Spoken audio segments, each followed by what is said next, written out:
Halo teman-teman The Martians, kembali lagi bersama saya Willy Steven di channel Diluit Willy. Ya, pada kesempatan kali ini saya akan share tentang cara beli rumah ya untuk teman-teman kalian yang terutama masih gajinya UMR ya.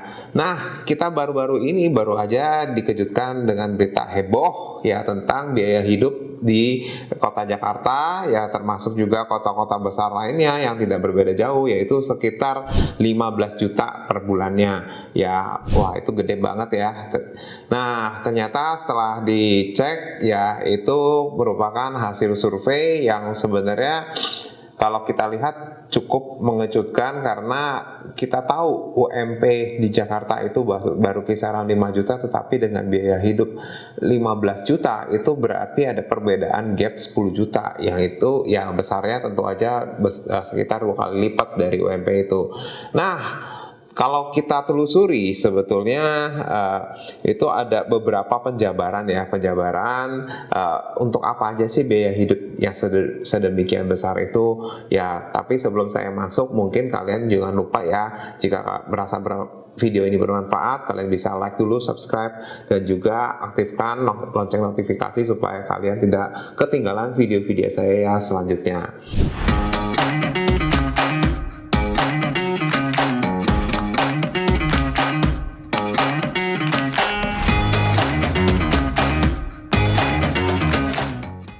Ya, kita balik lagi. Jadi untuk penjabarannya ya, saat ini ya biaya-biaya hidup yang besarnya sangat besar itu ya, itu untuk kemana aja sih? Nah, kalau dari kita baca artikelnya ya, itu mengacu ke alokasinya itu adalah ke beberapa hal seperti biaya perumahan, air, listrik, bahan bakar rumah tangga itu sekitar 3,2 juta ya. Dan kemudian makan, minuman, dan tembakau itu sekitar 2,78 juta ya, transportasi 2 juta ya, untuk rekreasi sekitar 286, dan kesehatan sekitar sekitar 480.000, hampir 500 ya. Ya, berarti memang kalau di total itu ya, itu aja dari penjabaran saya tadi itu kisarannya sudah hampir mendekati sekitar 8,7 sampai 9 juta. Jadi ya tentu aja ya wajar dengan ditambah biaya-biaya seperti pendidikan ya, terus kalau mendadak sakit atau perlu keperluan mendesak ya pasti biayanya mendekati 15 juta, setuju ya. Ya, oleh karena itu memang ya tentu ada cara-cara yang harus kita persiapkan ya. Tips-tips apa aja sih yang harus kita persiapkan supaya kita tetap bisa on track ya untuk bisa punya rumah sendiri nih ya kan. Walaupun kita tahu bahwa meskipun kita saat ini masih keterbatasan dalam penghasilan, tapi kita punya cara-cara supaya bisa mencapai impian kita, yaitu punya rumah sendiri ya, supaya tentunya kita semua mencapai kestabilan finansial ya. Oke, kita mulai masuk dulu ke tips ya yang harus kita lakukan supaya bisa beli rumah di tahun 2024 ini dengan gaji UMR. Mau beli rumah, tapi masih bingung apa yang harus diperhatikan? Buku ini solusinya. Dapatkan segera karena edisi terbatas. Link pembelian tersedia di kolom deskripsi. Nah, kita mulai dari yang pertama, yaitu kita harus rencanakan anggaran dengan cermat. Ya, jadi kita harus plot lagi tadi yang sudah saya paparkan, dari biaya perumahan, ya listrik, air, dan kemudian biaya makan kita, terus kemudian transportasi. Nah, itu semua kita harus jabarkan ulang ya. Jadi kita tulis lagi masing-masing kita sebulannya itu berapa sih ya kan, versinya kita sendiri berapa sih. Nah, dari situ kita bisa hitung ya ternyata dalam sebulan ini sebenarnya sudah cukup hemat atau ternyata masih banyak borosnya.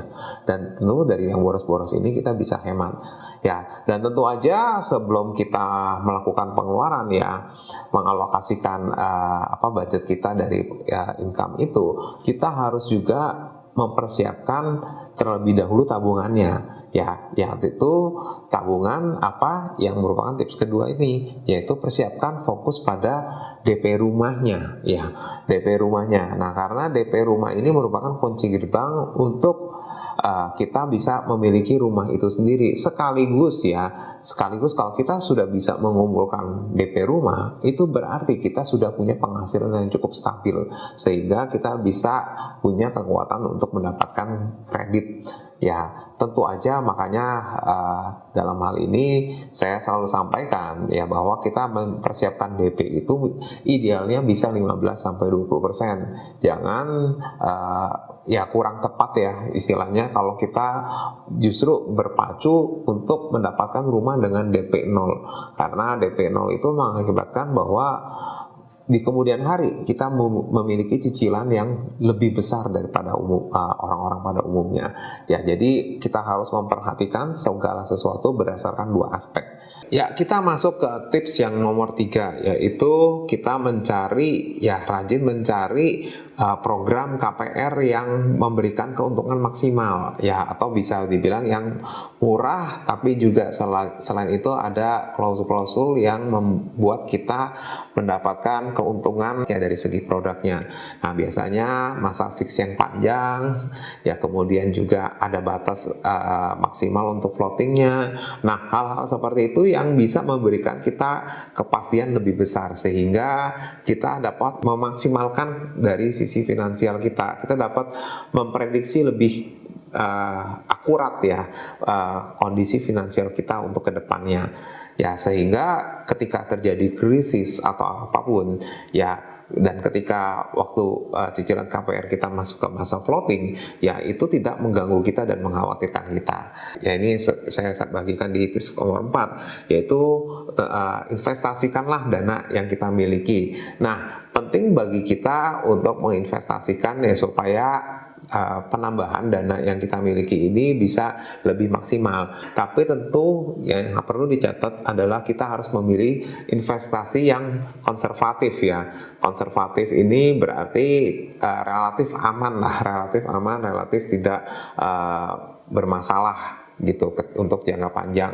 Nah, kemudian yang kedua yang penting dalam hal ini adalah investasi tersebut harus liquid. Jadi ketika kita butuh dananya untuk membeli rumah itu, ya itu harus dananya mudah dicairkan ya. Nah, ada beberapa kriteria seperti reksadana, ya tentu aja juga. Selain itu juga kalau kalian tertarik, kalian juga bisa memiliki bisnis seperti rumah kos yang income-nya stabil dan tentu bisa dimiliki dengan modal yang lebih terjangkau. Ya, nah mungkin untuk hal-hal ini kita bisa diskusikan di lain kesempatan. Nah, untuk yang kelima, ya saya menyarankan kalian untuk bisa memilih tempat tinggal yang strategis. Strategis ini terutama ya itu terjangkau dari akses transportasi publik, dan yang penting juga ya dekat ke tempat kerja termasuk pusat perbelanjaan. Nah, lebih bagus lagi kalau dekat dengan pusat-pusat kesehatan seperti klinik dan rumah sakit ya, sehingga untuk menjalankan aktivitas sehari-hari kalian bisa lebih hemat ya dan lebih efisien. Ya, tentu hal-hal kecil seperti ini jangan diremehkan, karena untuk jangka panjang ini akan memberikan dampak yang lumayan ya, mungkin bahkan bisa menentukan keberhasilan seseorang gitu ya. Kemudian ya sesuai janji saya ya, kita masuk ke tips yang paling inti ya, yang paling penting dalam hal ini, yaitu cara kita untuk mendapatkan income ya, menambah income ya. Untuk di zaman era digital seperti ini, tentu mendapatkan income itu atau income tambahan itu jauh lebih mudah dibandingkan dengan ya generasi-generasi sebelumnya atau ketika saya waktu awal-awal merintis. Ya, karena kenapa? Ketika itu kita mau mencari income tambahan itu sulit karena kita dibatasi tempat dan waktu. Ya, karena belum berkembangnya era digital, sehingga contoh kalau kayak saya mau jualan aja itu harus mempersiapkan waktu yang cukup banyak di luar jam kerja saya ya. Kemudian selain itu juga ya tidak mudah untuk membangun usaha baru ya kan. Bahkan ketika kita cuma mau jualan di pasar aja kita perlu effort ekstra seperti bangun lebih pagi ya, atau kerja ekstra lagi beberapa jam setelah pulang kerja ya. Itu tentu tidak mudah, dan tentunya sekarang dengan hal yang lebih efisien ya, zamannya sudah berbeda Ya, ketika kita mau menjual, bahkan menjual karya-karya digital itu sekarang jauh lebih mudah ya. Jadi begitu banyak peluangnya, ya saya menyarankan buat kalian yang ingin mencari income tambahan, kalian bisa coba untuk beberapa hal baru ya, tentu bisa cek juga ya, atau bisa juga nanti kita bisa bahas di komunitas ya, apa saja yang bisa meningkatkan income. Dan kemudian selain itu juga buat kalian yang suka atau tertarik untuk dapat penghasilan lebih besar lagi, kalian juga bisa seperti saya jual properti dan lain sebagainya. Karena sekali menjual properti tentu komisinya atau fee-nya itu jauh lebih besar dibandingin dengan jual produk-produk yang harganya atau nilainya tidak besar ya, atau kecil. Ya, itu sharing-sharing dari saya yang tentunya saya berharap ini bisa memberikan kalian ya insight ataupun juga bisa bergerak untuk mendapatkan tambahan ya, tentunya juga peningkatan supaya hidup kalian, kita termasuk kita semua ya, itu bisa meningkat di tahun 2024 ini. Ya, oke. Jika ada yang ditanyakan, kalian bisa komen di bawah ini. Jangan lupa juga ya, kalian bisa join komunitas The Martins Community supaya kalian bisa terus keep update ya dengan informasi tentang properti ya dan peluang-peluang bisnis bersama saya. Ya, terima kasih. The Martins Community, your next home starts here.